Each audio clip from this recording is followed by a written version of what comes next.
Hi guys, and welcome to another episode of Food with Dottie. So Thanksgiving is coming up really soon, and I thought that we could do Thanksgiving type recipes for the rest of this month. And since I'm a vegetarian, I grew up eating vegetarian food. We always had a vegetarian Thanksgiving, no turkey. And there's actually stuff like tofurkey, which is like tofu turkey, which we hate. So we have a lot of alternatives that we eat instead. Today we're going to be making vegetarian stuffing. And it might sound funny because there's nothing to stuff it into since we're not eating a turkey.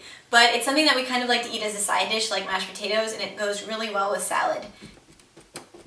The first thing you're going to do is cut 3/4 of a loaf of wheat bread into cubes and throw those cubes onto a baking sheet and bake them on 350 degrees until they are toasted.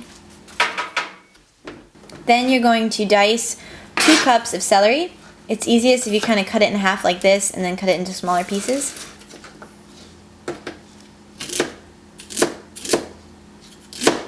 And you're going to put that celery into a saucepan, and you're also going to add 1½ cups of white onion and 3 cloves of garlic. Then you can add some olive oil and saute everything until it's soft.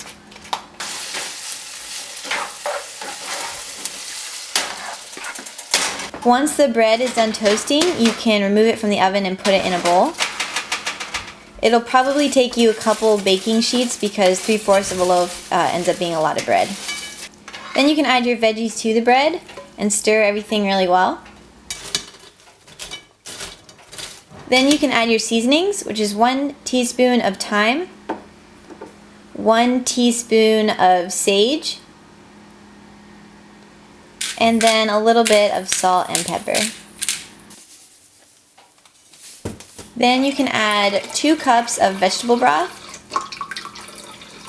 and you're going to mix it together really well until everything kind of clumps together. You don't want it to be too soggy, so you may find that you need to add a little bit more broth to make everything mold together.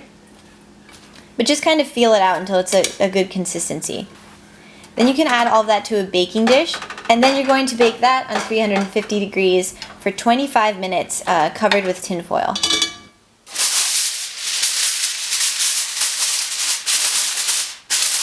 After the 25 minutes, you can remove the tin foil and allow it to cook for another 15 minutes and get crispy on top.